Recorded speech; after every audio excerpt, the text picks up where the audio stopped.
اور قیامت کے دن جس دن انسان ہولناکیوں میں ہوگا، تکلیفوں، پریشانیوں اور مصائب میں گھرا ہوگا، ان لمحات میں جب شیطان کو اللہ تعالی جہنم میں ڈال رہے ہوں گے، اسی دوران اللہ تعالیٰ نے اس کا ایک مکالمہ سورہ ابراہیم کی آیت نمبر 22 کے اندر نقل کیا ہے۔ وقال الشیطان لما قضی الامر، اور شیطان کہے گا اس دن جس دن فیصلے سنا دیے جائیں گے، ان اللہ وعدکم وعد الحق، کہ جو اللہ کے تم سے وعدے تھے، جو اللہ کے تم سے پرومسز تھے کہ وہ تمہیں جنت دے گا، وہ تمہیں عیش و عشرت کی زندگی دے گا، وہ مسرت اور راحت سے بھری، وہ باغات سے بھری، وہ سکون دے گا جس کے تم متلاشی تھے دنیا میں عمل کر کے،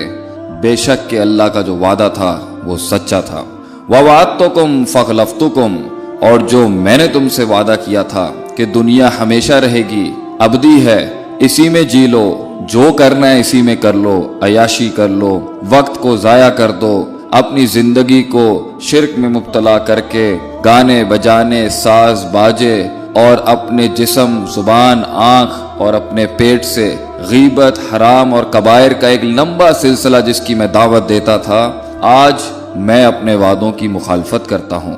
میں دنیا کے اندر اور اس آخرت میں تمہیں فلاح اور کامیابی نہیں دے سکا اور پہلے بھی نہیں دے سکتا تھا۔ وما کان لی علیکم من سلطان، لیکن آج تمہیں ایک بات ضرور بتا دوں کہ میں تمہارے اوپر غالب نہیں تھا، الا ان دعوتکم، میں نے تو صرف تمہیں پکارا تھا، ہاتھ پکڑ کے نہیں لے کے گیا تھا میں تمہیں شراب خانوں میں، ہاتھ پکڑ کے نہیں لے کے گیا تھا میں تمہیں ناچنے گانے کے لیے، ہاتھ پکڑ کے تم سے جھوٹ، چوری، دھوکہ، غیبت نہیں کروائی تھی۔ فاستجبتم لی، تم نے تو مجھے جواب دے دیا۔ فلا تلومونی، مجھے مت ملامت کرو آج، ولوموا انفسکم، مگر اپنے نفسوں کو، اپنے اندر کی نفوس کو ملامت کرو۔ ما انا بمصرخکم وما انتم بمصرخی، نہ آج میں تمہاری کوئی مدد کر سکوں گا اور نہ ہی تم میری کوئی مدد کر سکتے ہو۔ انی کفرت بما اشرکتمون من قبل، بلکہ میں تو بے شک انکار کرتا ہوں وہ شرک جو تم کیا کرتے تھے۔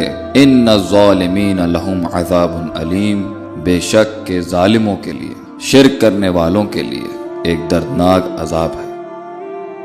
ہمارے لیے اس میں ایک بہت گہرا، بہت دقیق، بہت فہیم میسج ہے کہ اس دنیا کے اندر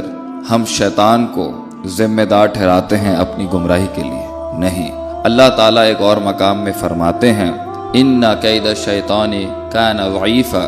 بے شک کہ شیطان کے مکر فریب، اس کی وسپرنگز اور اس کے وسواس اور اس کے وساوس، یہ سب بہت کمزور ہیں، یہ انسان پہ غالب نہیں ہو سکتے۔ یہ تو ٹیمپٹیشن ہے، یہ تو وہ پکارتا ہے شہوات کے ذریعے، لیکن اگر اللہ کی رسی کو انسان مضبوطی سے تھام لے اور اگر اللہ کے میسج کو، اس کے احکامات کو اور اس کے دیے ہوئے وعد اور وعید کو، اس کی دھمکیوں کو اور اس کی بشارتوں کو اگر انسان اپنی روح میں اتار لے، انسان زندگی کے اس سخت امتحان سے فلاح، کامیابی اور اپنی منزل مقصود تک ضرور پہنچ جائے گا۔